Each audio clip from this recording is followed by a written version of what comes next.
à cette question, il y a deux réponses aussi. Je ne vous cache rien.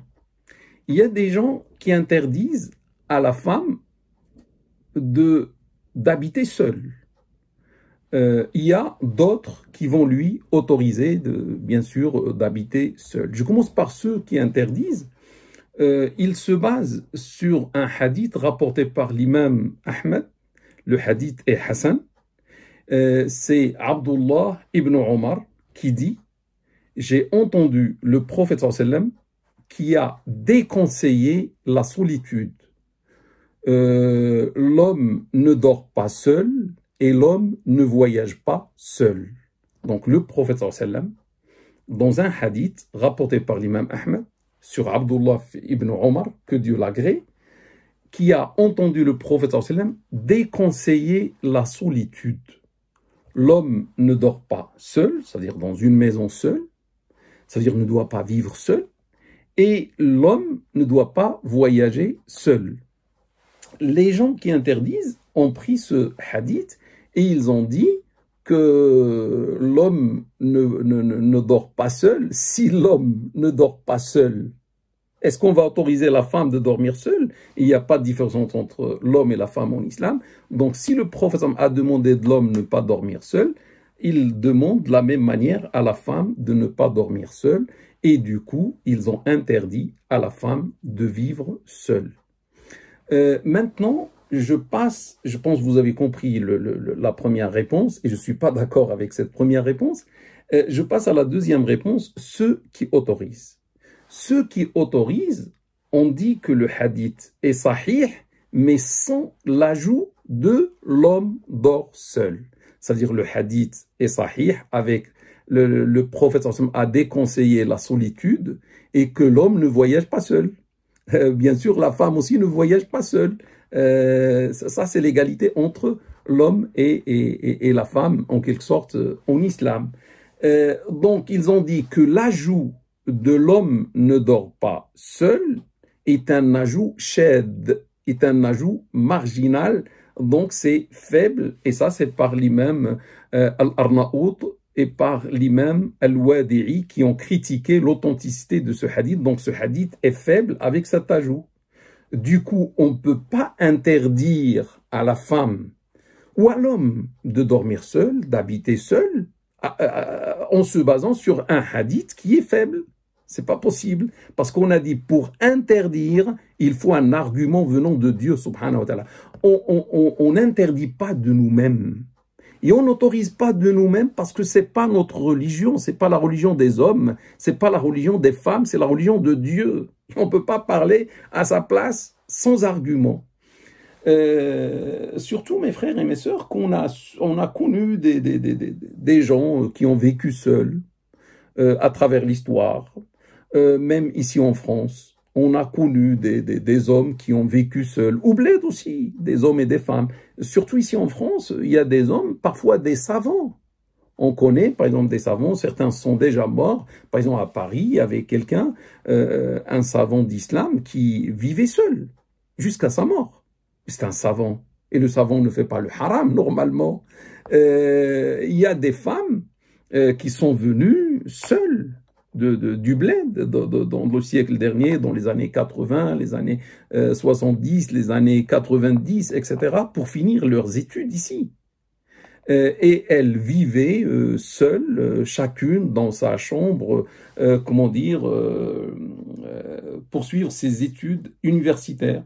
Mais personne n'a dit que c'est haram, et ces femmes ont fini leurs études, certaines se sont mariées ici, d'autres sont revenues au bled, donc il n'y a aucun problème. Mais moi je donne un contre-exemple pour montrer que ceux qui interdisent, leur interdiction ne tient pas.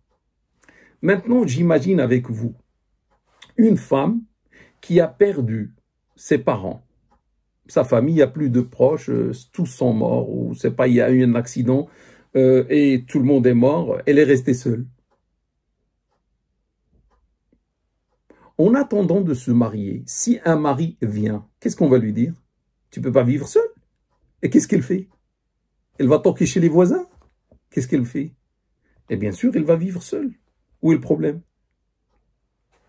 Il n'y a plus de famille. Donc elle peut vivre seule. Personne ne va dire elle ne peut pas vivre seule. Sachez que beaucoup de savants ont autorisé à la femme, pour un besoin, pour une nécessité, de vivre seule, comme ce qu'on a dit, une sœur qui va voyager, par exemple, les parents sont à Paris, mais ses études vont être, je sais pas, à Lyon, à Marseille, à Bordeaux, elle va partir pour ses études, il n'y a pas de problème, elle va vivre seule. Maintenant, il faut des conditions, bien sûr. On ne peut pas dire à la femme d'aller vivre seule comme ça. Toujours, l'islam, c'est pas aller vers l'extrême là, ou le laxisme vers là. L'islam, c'est le juste milieu. On ne va pas interdire à la femme de vivre seule, et on ne va pas l'autoriser à faire ce qu'elle veut. On trouve un juste milieu. Les conditions que je vais poser, mes frères et mes sœurs, c'est le sérieux et la crainte de Dieu, subhanahu wa ta'ala, que la femme soit croyante. Une musulmane croyante, pratiquante, etc., qui craint Dieu, qui aime Dieu. Il y a le sérieux, on ne craint rien, elle peut vivre seule pour finir ses études ou je ne sais pas. Mais aussi l'autre condition, qu'il y ait la sécurité à l'endroit. L'endroit où elle va vivre seule, le quartier, la rue, etc., où elle va vivre seule, ça doit être un quartier où il y a la sécurité. Parce qu'on ne peut pas mettre une sœur ou même un frère au danger. Le dernier point que je vais rajouter comme condition de ma part, que cette, vie qu'elle demande de vivre seule, qu'elle ne soit pas dans l'intention de couper avec ses parents ou de faire la coupure avec les parents, parce que vous vous rappelez ce que je vous ai dit dans le passé, le prophète sallam qui dit « N'entrera pas au paradis celui qui coupe », ça veut dire le lien de parenté, unanimement authentique, Bukhari et Muslim. Donc celui qui coupe n'entrera pas au paradis. Donc si elle quitte pour couper avec ses parents, parce que d'après ce que j'ai compris, même si la sœur ne l'a pas dit, peut-être il y a des problèmes, il y a des tensions à l'intérieur du foyer. Donc même s'il y a des intentions, et même si la sœur ne peut plus supporter les tensions, et les problèmes, etc., et peut-être elle a peur de tomber dans la désobéissance et l'ingratitude, qui sont interdites en islam, parce que couper avec les parents, mais vivre avec les parents et être une fille qui fait pleurer ses parents, ça c'est haram. Hein. Et aussi la même chose, le paradis va être interdit. Donc à ce moment-là, on va lui dire, tu peux, s'il y a cette nécessité ou ce besoin, tu peux sortir et vivre seul, avec les conditions qu'on a posées, mais tu coupes pas avec tes parents, ça veut dire tu reviens chez eux. Une fois par semaine, une fois quand tu veux. L'essentiel, ça va pas être une coupure. Hein. Je ne peux pas vivre avec vous, mes parents, ou avec la famille, ou avec ses frères, ou je sais pas, mais quand même, je coupe pas. Je prends mon indépendance, je ne dépends plus de personne, je fais ce que je veux, c'est-à-dire je peux dormir, je peux me réveiller, etc. Il n'y aura plus les tensions avec les parents, mais il ne faut pas non plus la coupure. Avant d'aller vers là, je dis attention, attention ma sœur. Je t'ai dit, les savants disent que c'est autorisé pour la femme de vivre seule, et j'adhère à ça, s'il y a un besoin, une nécessité comme les études ou autres, mais si tu vas vivre seule, ma sœur, alors que dans la même ville, il y a ta famille, ça va être mal vu. Ça va être mal vu. Et ça va toucher à ta dignité, ça va toucher à ton honneur. Donc on va te dire, l'islam te dit pas de problème, mais quand même tout à l'heure on a dit la sécurité. Mais là, la sécurité de l'honneur aussi.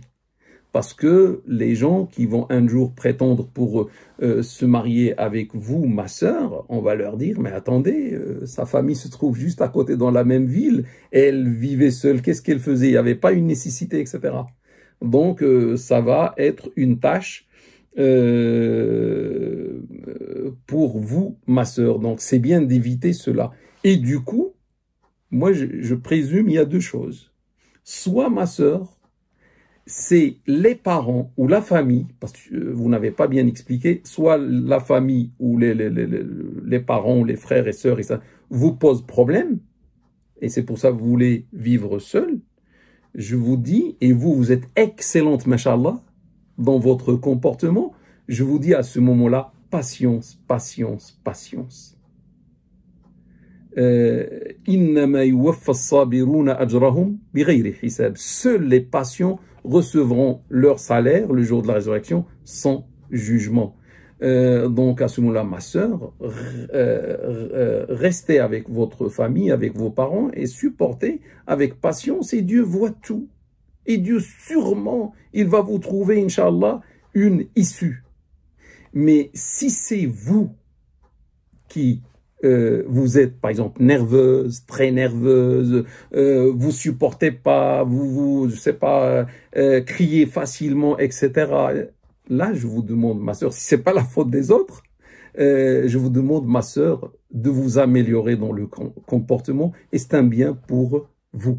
Et restez avec vos parents, Inch'Allah, et je demande à Allah que le plus vite possible, Inch'Allah, il y aura un mari qui viendra et que vous allez l'accepter, vous allez vivre avec votre mari au lieu de vivre seul. J'espère que j'ai répondu à votre question.